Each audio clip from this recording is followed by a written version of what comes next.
Welcome back into Top Shelf, presented by Molson. Everyone in. We are here with our official Olympic preview. The tournament starts tomorrow. We are here to predict everything that's about to come in a fill-in-the-blank-esque way. So I've got 5 prompts for you guys that I want you all to have. You know, you've all got different opinions on. That'll kind of be defining of this tournament. Before we get into that, let's just, for anyone watching this who has no idea about how the tournament's formatted, what the pools look like, I'll get through the groups first. Group A, we've got Switzerland, France, Czechia, Canada. I think that's a favorable group for us, I'll say, as Canadians. We've got Group B, who are the first ones to start tomorrow. That's Slovakia, Finland, Sweden, Italy. And, of course, Group C, the Americans group, Latvia, USA, Germany, Denmark. And then, as I was saying, in terms of the qualification stage and the elimination stage, the group winners each get a bye, as well as the best second-place team. And then those 8 remaining teams play in their own little play-in kind of elimination bracket. They go on to play in the quarterfinals, and that's how it boils down. All right, let's get into it. It's the fill-in-the-blank segment presented by Molson. Canada will lose if. That's how we're going to start things off. I think, in turn, it's kind of like, we're obviously the favorites once again. We just won 4 nations. But how do they lose? We haven't really seen this happen in quite some time. Josh, we'll start with you. How does Canada lose this tournament? If it can't get a save. I know it's the low-hanging fruit, but goaltending is the obvious weakness for this team. And it's just such a volatile position. Jordan Binnington, you don't know what you're going to get out of him. Logan Thompson has never played on a stage this big. Darcy Kemper, does he even see any action? So I think it's going to be really interesting to see how this plays out, especially in terms of how long of a leash Binnington gets. I think it's fair to assume he'll get game 1 against Czechia. Then their second game is a back-to-back against Swiss. I assume that's going to be Kemper or Thompson. And then goes from there. You have a cupcake matchup against France, and then it's all elimination games. So I feel like whoever starts that third game against France is really going to be the one that goes and runs with this. And again, it's a short sample to really prove yourself, and I think Canada's going to kind of hitch its wagon to Binnington, barring some implosion in the opener, and that's a dangerous game you're playing with Binnington based on his numbers this year. Obviously, we've seen him step up in huge moments, but this is, it's risky. How I missed the Carey Price era when we didn't have to think about who's starting or good goaltending or anything like that. A far cry from the last Olympics, to say the least, in 2014 when the last Olympics with NHLers, but yeah, I'm fascinated to see how this plays out in net because the questions were there for Binnington at the 4 Nations as well, and then he had the best hockey of his life in the overtime period to keep Canada in it before, obviously, the McDavid winner. I could see it going both ways, where he has a great tournament or he completely stinks it up in the opener and it goes to a different goaltender the rest of the tournament. My biggest concern is he went into last year, not as one of the best goalies in hockey, obviously, and everyone knew that. He stood on his head. He played great. Now he's had a bad season already, and I'm concerned that he has a stinker, and Canada's still reluctant to pull him because they're like, okay, well, we know what he did last year, and then they put him in for maybe one more game, and that's when it really costs them. Because I don't think the backups that they brought this time around, there's no Sam Montembeault. Like Darcy Kemper was in the Vezina finalist conversation. Cup champion. Logan Thompson is probably going to be in that Vezina conversation this year. Yep. He's been the best Canadian goalie the last year and a half. So they've got guys. That's my concern is they're not just going to leave him in regardless because these guys are waiting in the wings, but I'm concerned that they might be reluctant to pull him, and it might cost them early. Well, and John Cooper has the highest approval rating among NHL coaches. Well, things might go a little sideways if he really sticks to Binnington and it blows up in his face. John Cooper's legacy is intact, all those good things, but this is a moment for him in terms of relying on a guy, and then if it goes awry, choosing to either go off that guy or stick with him. That's a big decision. Yeah. So goaltending aside, I think that's probably the obvious one here. John, how do Canada will lose if blank? What's your blank here? Yeah, if the blue line mix is off, if it's wrong, if it doesn't quite all fit together. So let's face it, if we start from the point of how good is this blue line, I think it's third in the tournament. You got the U.S. probably on top. Sweden firmly in second. Yeah. I think Canada's probably third. And a lot of that is baked into how good that first pair is with Devon Toews, Cale Makar, and just how automatic it is. They can probably play close to, the 25 to 27 minutes a night. So Canada's good from that starting point. But I start to, second guess things from there onwards. Josh Morrissey and Shea Theodore, I'm not really worried about them. I think that they will contribute to this team in a meaningful way. But after that, I would love to believe in Thomas Harley, and I do to an extent, but like he's having a down year. Yeah. He's on the younger side of things in terms of this team, and you just wonder, one, is he going to get a ton of ice time? And two, what does he look like when he's out there? He was good at the Four Nations, so, hey, he's got that in his back pocket. But again, down year, what does he look like? And then from there, I think Drew Doughty's like a good sixth defenseman on this team, fifth defenseman, but like I don't see a high ceiling there. I think his floor is very high, and I think he's, a good locker room guy and can make a good first pass and, has defensive qualities, but I wouldn't say he's a guy who's going to really stand out in terms of making a huge difference. So then that leaves, Parayko, Sanheim, two kind of meat and potatoes guys who, I think if Canada wins, we'll go through the tournament not talking about them. They'll just sort of blend into the action and, help move the puck up to the forwards and clear a couple guys in front of the net, and that'll be that. So I just don't know how all things will go beyond that first pair in terms of who's going to play together and ultimately like who's going to make a difference. I actually really like the mix just in terms of you have guys who I think complement each other really well. Like Josh Morrissey is such a great puck mover and so good offensively, and pairing him with Colton Parayko, who is the best stopper they have, like guy who can really protect the front of the net, play a simple game, just get the puck out. I think they're really going to complement each other well. And Doughty being such a veteran, I feel like he's a guy you can just trust in those huge moments. He's been there and he's such a gamer. I think he still has another step left that he can elevate it to. I think it's a group where if it works, you'll be like, oh, of course it worked. Like they have all of these different pieces, and the offense is so good already. They brought the same kind of defensive focused group that they did last year. If it fails, all of a sudden there seems to be a whole bunch of holes. It's like, well, Schaefer should have been there for a little bit more offense. These guys, they're just so defensive minded that there was going to be a hole eventually. So it's the same conversation. We had this conversation last year at the Four Nations, and I think that we, at that time too, we were like, this is probably of the four, this is the third best. So they'll just have to prove us wrong. We're ultimately nitpicking here. Like the goaltending is an actual issue. The defense, it's more like, I'd like to see a little bit, more sort of, it to be solidified, further down the lineup, but ultimately a pretty good group. And like the forward group, I'm not going to talk about, like, it's just, pretty good. 1 to 14 is just Stupidly an incredible good. group. So you start center, Sidney Crosby. Exactly. You start to really start to pick at non-issues if you're going at the forward group. Yeah. All right. And last but not least, Kyle, Canada's fatal flaw. What do you think it's going to be? Yeah, Canada will lose if there's a parade to the penalty box. So many times we see on the international stage, and obviously at a smaller stage, but like the World Juniors as an example, where Canada has this idea of how Canada has to play or wants to play, and they step over the international lines, and they get themselves into penalty trouble. And maybe on paper, they're the most talented team going up against a certain team.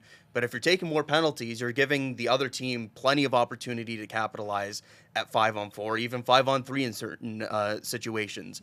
I worry, especially with like Tom Wilson potentially playing in a very high spot to start this tournament. I really like the way that the forward lines are actually laid out. But if these guys maybe step over the lines because they have not played this level of international hockey in a long time, can they adjust to the way that the game is called, or what is the standard that is set, and how does that impact the way that Team Canada plays? Is there a level of physicality that they potentially step over, and it's all of a sudden 2, 3, 4 penalties in a row, and you're giving a team like Czechia with David Pasternak, or a team like Switzerland, and just talking about some group stage games, where all of a sudden you're in a tighter game than you expect, even though you're dominating potentially at 5-on-5, but you're allowing these teams to stay in it with these special teams opportunities. I think especially going into these single game elimination type games, you can get in a lot of trouble if you start taking some ill-timed penalties on some hits that probably wouldn't be called in an NHL or North American space. Maybe it's called a little bit differently on the international side. So that's something that I'm very curious to watch, because how many times at like the World Juniors again have we seen Canada get themselves into trouble based off of penalties? Obviously, these NHLers are going to be smarter. They should be more disciplined and know where the line is here. But for a lot of these players, just given how long it's been since either at the Olympics or limited World Championship experience, that's a line that they're going to have to find here very quickly, because we're talking about 3 group stage games, and then you're into the elimination. It is not a lot of time to adjust to whatever standard the referee set here. I think at least with Canada on the bright side, I feel like there's only two guys that concern me in terms of being reckless, and that's obviously Tom Wilson and Sam Bennett.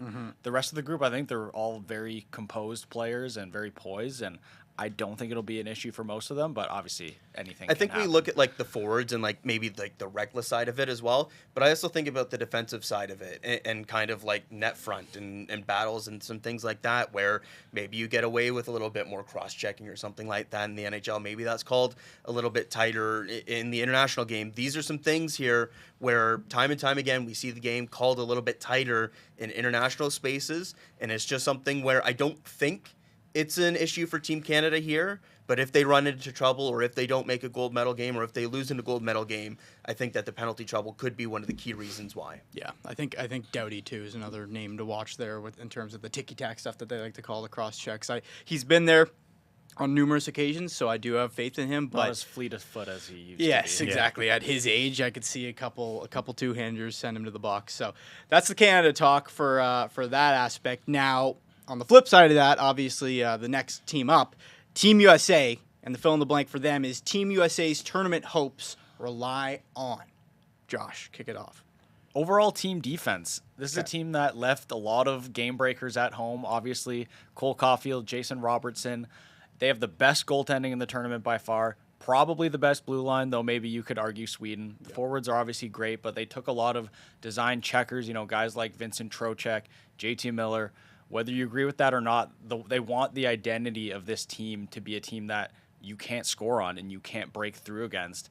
And against Canada, I think if they get into it gets into river hockey and it's back and forth a lot, I don't think that plays into their hand. No. So I think they're going to have to be super structured and really lock things down. I think obviously they can still score because they have talent up front against these lesser teams especially. But when they get into games against Canada and Sweden or Finland, I think they really want to kind of muck it down and make it ugly hockey and win 3-2, 2-1.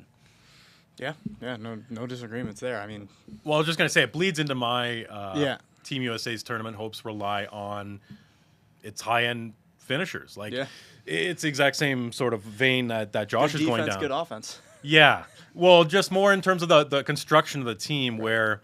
Okay, Bill Guerin sort of made his bet in terms of picking Trocheck and Miller over Caulfield and Robertson, and good for him that he stuck to his guns. We'll see how it all plays out. But at the end of the day, the guys who are actually on the ice, the high end finishers, they got to now contribute. They got to now follow through, right? So when I look at this forward group, obviously anyone on this team can score a goal. They're the best players on their club teams, but there's four guys that I would consider actual snipers: Austin Matthews, Matt Boldy, Kyle Connor, and Tage Thompson. And Connor, little worried about him in terms of what we saw at Four Nations, and just he seems like more of a streakier scorer than a lot of the other high-end guys in the NHL. So, I'll put him aside a little bit and focus more on Austin Matthews, who obviously, we haven't seen him at the peak of his powers for a long stretch for a while now, but we have seen glimpses this season. So you wonder, okay, is this not that he, a coming out party is the wrong way to put it, but is this him sort of return to form? Yeah. Return to form, officially long term. He is the Ovechkin of his era, we'll put it. That's on the table here. And Matt Boldy, I have no issues with in terms of he's shown over his NHL career to be clutch, and just the way he plays with his power game mixed with his skill and his shot making, no issues there. But the key guy to me is Tage Thompson, where. One, he is a right-handed shot on a team that doesn't have a lot of right-handed shots. So how does that factor in terms of power play and even just in-zone play? If he's playing with two lefties, he might get the puck in certain spots that are advantageous to him and were not advantageous to a left-handed shot. But then you look at sort of the 5-on-5 goal scorers in the league. Last two seasons, Tage Thompson, 55 goals at the top of that list in the entire league. Then the second best guy, 45 goals. And do you guys want to guess who that is?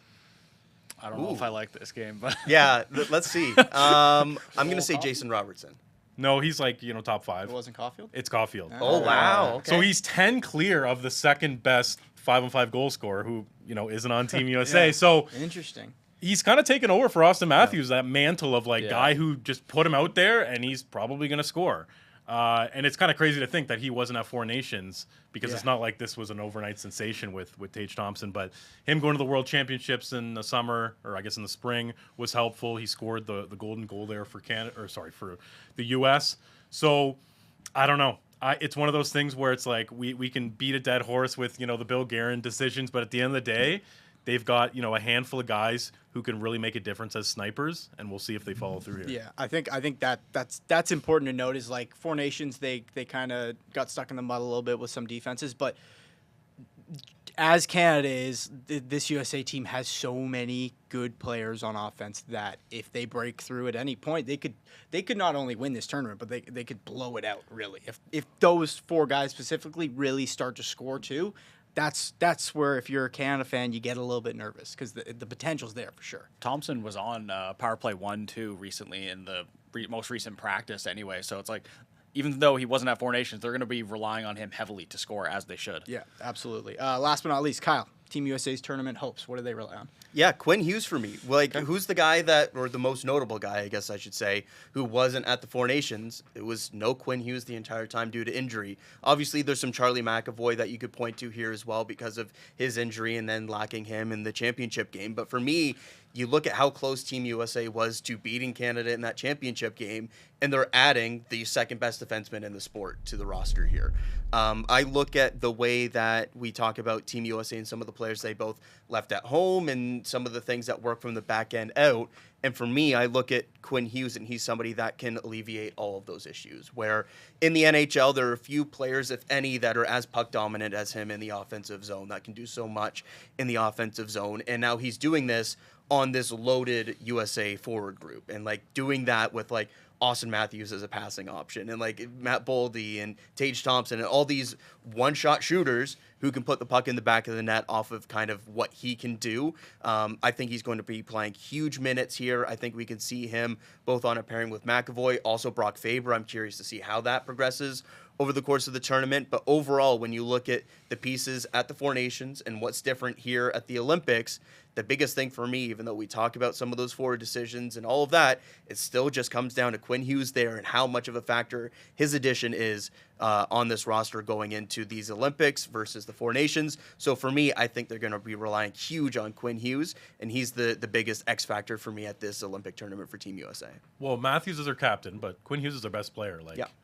At one point it was Matthews as the sort of golden child of this generation, but I think Quinn has surpassed him 100%. And the way that he impacts the game, we could be talking about it, at the end of this tournament, going this whole fuss over, the scorers up front. It didn't matter because Quinn Hughes was just setting up guys for these grade A chances, and Brock Nelson scored and Jack Hughes scored, and he also, you mentioned Boldy and Faber. What kind of chemistry do we see between those three guys, Boldy, Faber, and Quinn Hughes? Are they out there together a lot to sort of juice up the type of chemistry that Team USA can put out there?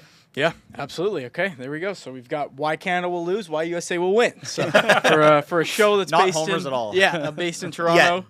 There you go. Yeah, not homers quite yet. Third topic here.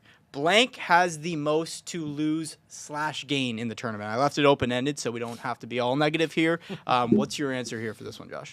I've got Connor Hellebuck as the most to lose in this tournament. He also has a lot to gain, but because right now Hellebuck has this reputation where he's an amazing goalie who crumbles in big moments. Yeah. He's been horrible in the playoffs the last few years despite winning multiple Vezina trophies.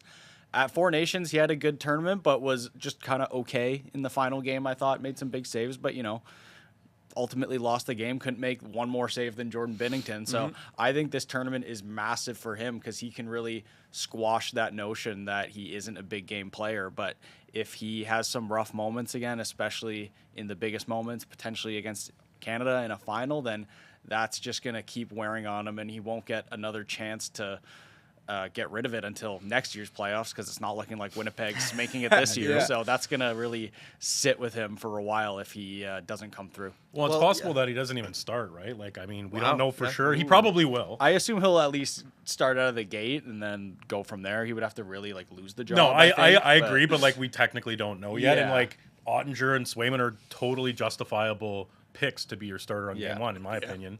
But I assume there'll be a short leash given hey, the margins are thin. We have two totally capable guys behind him. That might be even worse for his legacy in a sense. If that he would plays not be one good. game, that would not be good. Doesn't play well and then gets benched for the rest of the tournament. That looks even worse on him. But. Yeah, if you think big picture too, you think of the guy who's sort of in his stratosphere, if you will, in terms of like career, it's Andrei Vasilevsky. Like these two guys of this era. Vasilevsky's won 2 cups. Like we know that he's a big game player. We don't know that about Hellebuyck. No. So far, we're saying he is not a big game player. So I think there's like it's kind of one of those things where it's like, you know, such a team game. Do we blame it all on Hellebuyck? Goaltending, like it's just so mentally like straining the position to itself. It's so different. Like it's really easy to see if someone seems a little fragile in these big moments, and obviously in playoffs he definitely has been.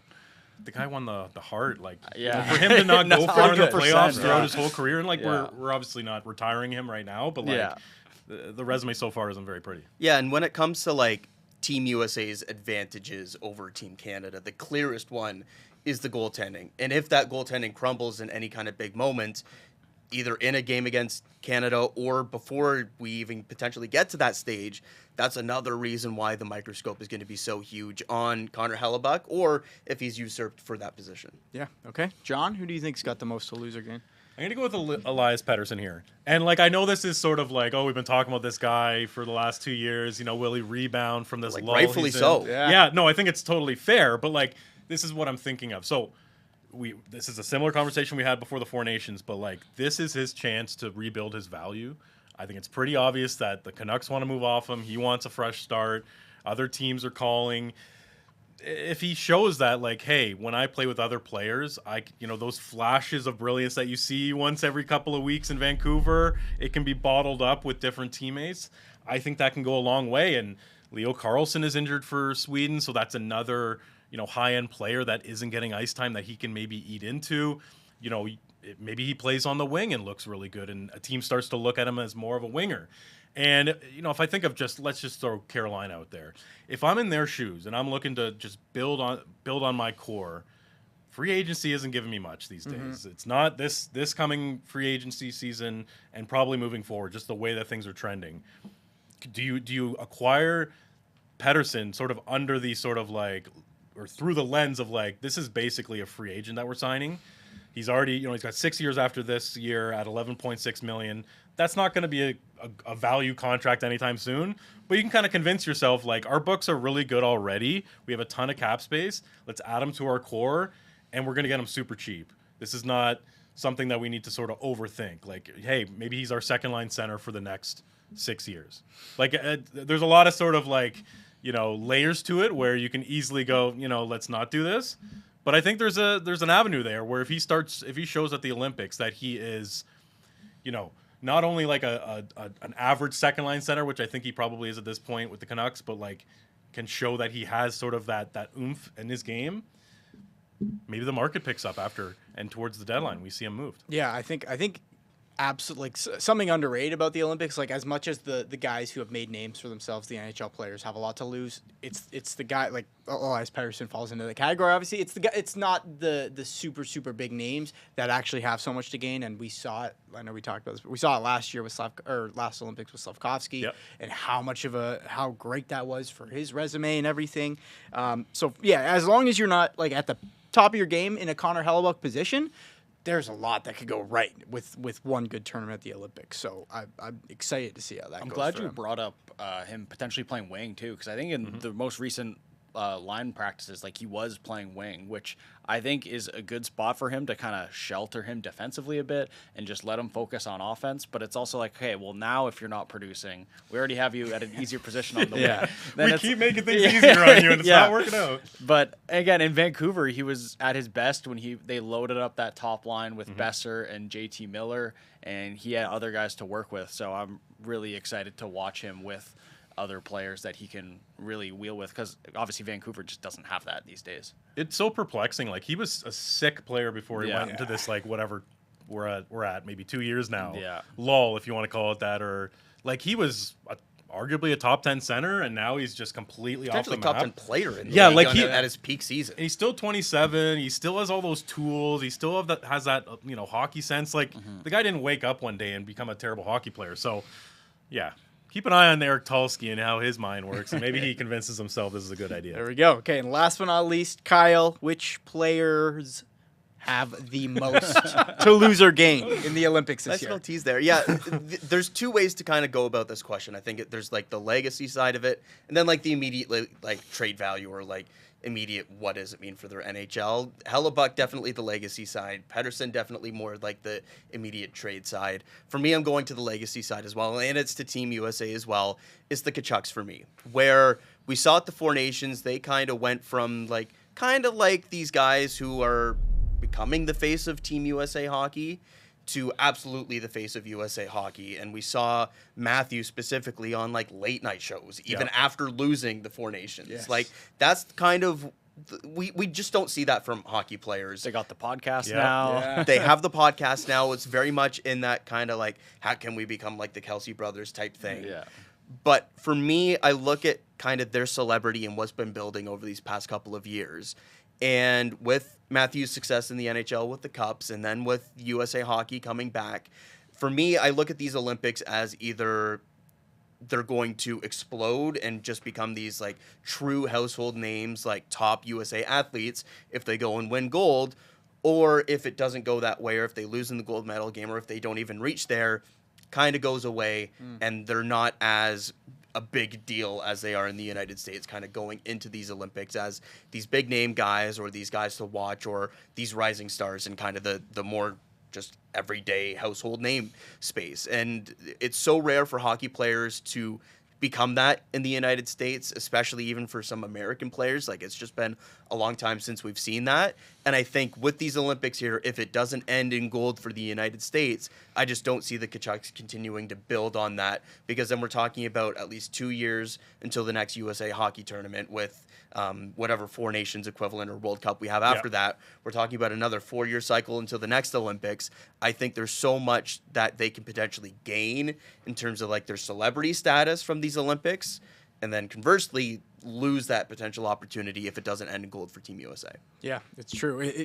When that like the two fights and the way that it exploded. Social media was buzzing like with people who don't even know hockey, really seeing these two brothers just fighting a bunch of Canadians. Like, it's true. It was such a massive thing, and if they win this, I mean, those guys just become the Kelsey brothers of hockey. Yeah, it cements themselves as that. It cements themselves as like the true face of USA hockey, like usurping like even like Hughes brothers, Austin Matthews, all of that stuff. They are clearly the guys. And it like puts themselves into like a different stratosphere that we just haven't seen from like even just hockey players in general in the United States for a handful of years. I find it fascinating too, this whole like narrative of Team USA is in the village and Team Canada is not in the village. They want to go in a hotel, and how that sort of reflects the leadership groups where you've got Canada. It's like Crosby, McDavid. These guys who don't really show their personality are very like just dialed in, and then you've got the Tkachuk brothers, sort of the face and the vibe of Team USA being like, yeah, we want to have bunk beds, yeah, we want to hang out in our room, and then you've got the Hughes brothers, and it's just interesting. It's two different tacks. There's no real right answer, but I suppose there is a scenario here where, if USA really flames out and it's like kind of a disaster, do we look back, or do some people, I won't personally, do some people look back and go like, oh, these guys weren't taking it seriously, or like they weren't as business-like as the Canadians, who are essentially treating it like a business trip. So there's sort of that part of it too, the narrative part of it, which, can get out of hand and can be a little ridiculous, but like, the Tkachuks love being in the mix, and they're like right in there right now. So do they feed off that, or does it end up being a distraction? Yeah, I wonder if they flame out badly too. Like, it's almost slightly embarrassing. Like, not slightly, very embarrassing. Yeah. Especially just because for Matthew, he really likes to run his mouth and talk a lot of talk. And like, if you lose to Canada again, like, what do you really have to show for on the international stage? So, well, it's interesting too, because I remember at Four Nations when the whole story of them planning a group chat before the fights, when that came out, I was in the scrum, and it was like, hey, Matthew, what was that all about? And he's going on about the group chat, and Brady's right beside him, And there was very much a like Brady was like, should I say anything? Like, should I shut indulge? up, Am I Matthew. going to make this a big deal? And then Matthew was sort of as the big brother, like, go ahead, man. Like, let's get into this. Let's fire up the storyline. And then JT Miller, as we all know his personality, was asked about, and he's like, I wish they never said that. So it's like, it's kind of interesting, even within the Team USA room, they are outliers to some extent, where they love the attention, they love the action, they love the buzz, and that's just not most hockey players. Matthew's not afraid to put a target on his back. Yeah, Matthew's the clear driver of Yes, this. yes. I think too, if they win like this, because I'm a huge I love the Kachucks still for just what they do in hockey Brothers. and stuff. Yeah. If they win, knowing how those two guys It will be operate, insufferable. it might be the tipping point for me. Like knowing how those guys operate, I don't know if I can publicly be like, yeah, I'm a Kachuk supporter. Like I like what those guys do. Well, and you can you can even make the argument Matthew Tkachuk like is such an X factor for the Americans, where he was hurt in the final game at the Four Nations, so he was just a non-factor. That hurt them. Obviously, not having Quinn Hughes was a bigger factor, but nevertheless, they didn't have access to him. And two, in terms of drawing penalties, you talk about the parades of the penalty box for the Canadians. No one's better in the entire National Hockey League at drawing penalties like Matthew Tkachuk in terms of like, oh, I accidentally fell on your goalie when really you meant to do it. Oh, I bumped into you. Oh, all this sort of like these shenanigans. They work for him more or less, right? And he doesn't have high penalty minutes, but he's constantly drawing them. So we'll see how that all factors in. Yeah, what happened in that last Panthers game with Matthew Tkachuk? Just started a full-out brawl. Okay, so we've talked about some of the the big names, the big teams in this tournament. We're gonna reserve these last two questions for the underdog role a little bit more. We've got two interesting ones. Curious to see how you guys handle this. First and foremost, blank will carry his country to the quarterfinals. Who do you think that would be, Josh? I'm going to go on a limb and say Arders Shvilovs of Latvia. I like it. That group Latvia's in with United States, Germany, and Denmark is really soft compared to the other two. So I think there's a clear, obviously USA should win that, no problem. But then that second spot in that group, I think, is pretty wide open. Like, obviously, Germany's probably the favorite, but Latvia internationally, they always play this really park the bus, like, make it ugly kind of game, which is not appealing on the eyes, but it works, and it frustrates team, and I could see them with a legit NHL goalie and Arders Shvilovs, two of them, Merzlikins. I think Shvilovs is probably better and should start most of the games, but I could see them frustrating some teams. Maybe they frustrate Germany. They can grind out points, and I could see them making the quarters. Well, Shilovs has been excellent at the World Championships, and that's like a big thing. Like, he was MVP when Latvia went on that bronze medal run, and like we're talking about 2-3 years ago, whenever that was, they beat USA for the bronze medal. Like, this is a team that, of course, you go back to 2014, that Kristers Godlewski's performance against Team Canada, iconic. He's actually the third string goaltender on this roster as well, which is awesome. But we've seen Latvia do it before, and there's no reason they can't do it again. Yeah, that's if there's any country that's going to have a kind of a no-name goalie, really put on a performance, it's going to be Latvia. Underlying numbers with Pittsburgh this year have been really good too. I think he's 9 goals saved above expected too, even though he has a sub 900 save percentage. So he's really kept them in a lot of games they didn't belong in. I didn't realize until I watched back all the goals. Like, that game was it was 5 minutes left in the third when Shea Weber scored to put Canada. Oh yeah, I didn't realize how tight it was. Dicey. I just thought he played well, but they were like, oh my god, would have been insane. So it's a great pick, John. Who do you think will carry their team? Leon Draisaitl. So Team Germany. I don't know. Like, the way I'm looking at it is there's 5 top players in the NHL. 3 of them are Canadian: McDavid, Makar, McKinnon. One's Russian, Nikita Kucherov, not in this tournament. And then you've got Leon Draisaitl. So in terms of carrying a guy, or carrying a team, I should say, it's Leon all day. And he's got help. Like, he's got Peterka, he's got Stutzla, he's got a resurgent Philip Grubauer. Yeah. Moritz Seider is one of the best defensemen in the NHL now. And, to Josh's point, a bit of a soft group. So, if I'm ranking going into the tournament, USA, Germany, and Denmark are somewhat close to each other, and then Latvia's fourth. So to get to the quarters, that won't be super hard. But I think that Leon and his sort of ability to take over full games, as we've seen in the postseason, is almost money in the bank. I think they have just enough. With obviously you have a high-end player like Draisaitl, they have just enough now where it's this team could shock anybody really, just with the guys they've got. I could absolutely see them play for a medal. The top 2 lines and then Seider on the back end are legit. It's just, can the depth kind of tread water when they're out on the ice? Exactly. But with what they've got now, and there's a couple other teams like that in this tournament where it's you're seeing kind of the game expand and span more into these European countries where they don't just have one guy anymore. It's not just Draisaitl. It's Peterka and Seider and stuff. So yeah, I think with an incredible Draisaitl showing, like I said, I think they could really wreak havoc on anybody. Draisaitl too. He's shown it in the playoffs where he can just legit go off and carry a team and like just be absolutely psychotic out there in the best way possible. Keep an eye on score with one leg. He scores 2 goals. 100%. Keep an eye on Germany. Kyle, last but not least, who do you think's carrying the country? Yeah, Juraj Slavkovsky for Slovakia here. You look back to 2022. His Olympic performance is a big reason why he went first overall. Just his excellent showing on that big of a stage against men at his age then led to him being drafted first overall by the Montreal Canadiens. Now, has things gone as smoothly with the Canadiens as they hoped? Maybe not, but I think we're seeing a really good season from him. And I think there are certain players that just elevate when they're wearing that national team jersey. And what I've seen from Slavkovsky in his career is he's one of those guys. Like Slovakia, they've got a couple of good defensemen. There's a question mark in net, even though Samuel Halava has been good at the World Championships.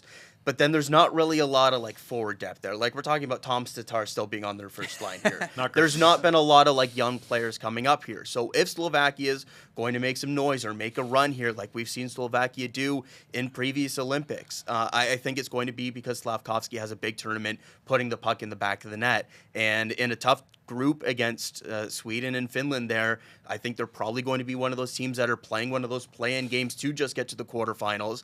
And I think if that's the situation that Slovakia find themselves in, I think that's where Slavkovsky really is going to carry the workload offensively. I think he's a guy to really watch for having a big tournament here who could potentially carry that momentum back to the NHL as well. It's not often like you have Thomas Tatar at, how old is he now?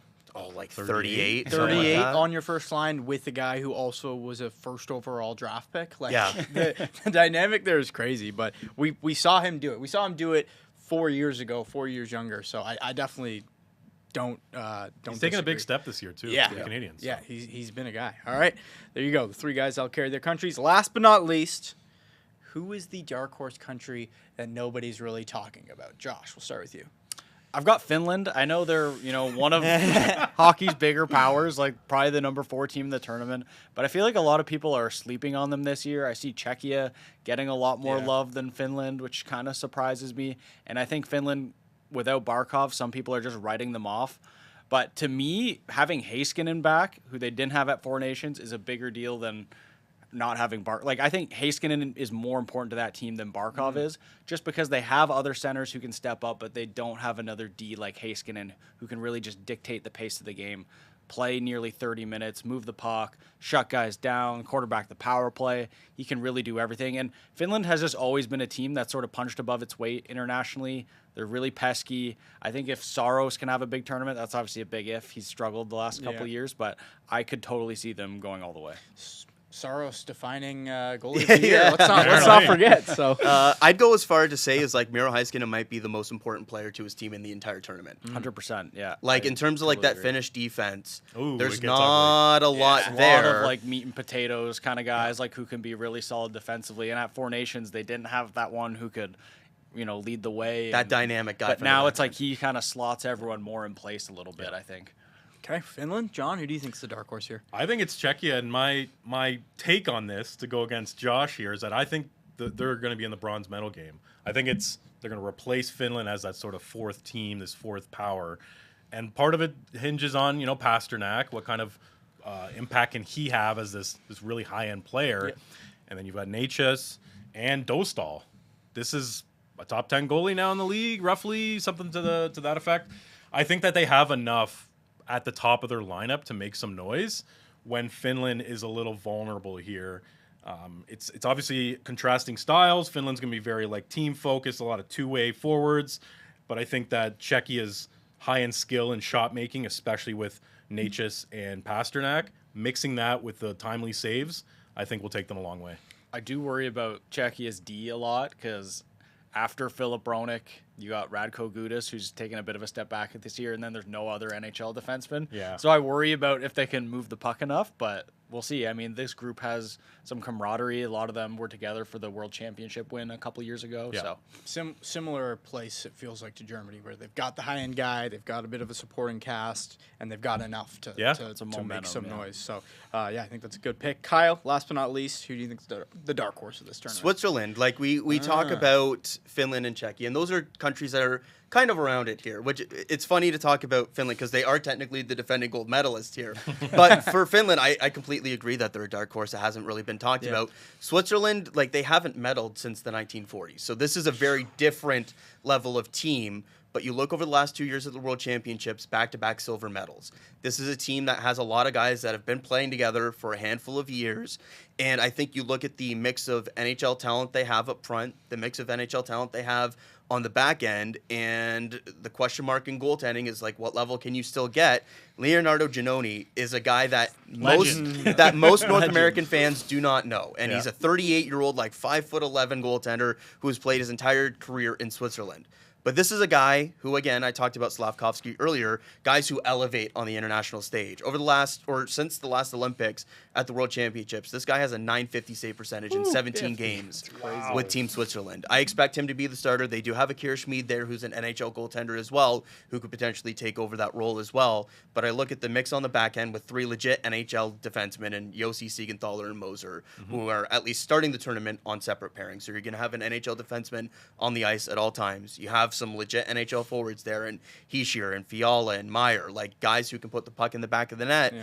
And we overlook it all the time, but like these guys who are playing it in Europe do have talent, and they can play a little bit. And when they're playing in some of these big roles alongside NHLers, that can help supplement them and get some big performances in some big moments. You know, I got to shout out my guy, Dennis Mulligan, Swiss League MVP in the playoffs. He's a guy who's going to get a couple of goals here at this tournament. Yeah. But I just look at the Swiss mix, and I think it's the absolute recipe for a team that gets overlooked, can go on a run, and I fully expect them to be playing for a medal at the end of this tournament. Whether or not they actually get that bronze medal or get to a gold medal or game or something like that remains to be seen, but I think this is a team that's going to surprise at least a couple of the bigger powerhouses that we expect. You laid out a pretty good case there. Yeah. They have three legit lines I think they can really trust, and again, three legit defensemen, and with them all spread out, that's a good recipe for success and what's going to be a super fast-paced tournament. Yeah, and once you get to like some of those late game situations, then you go with like the Moser-Yossi pairing.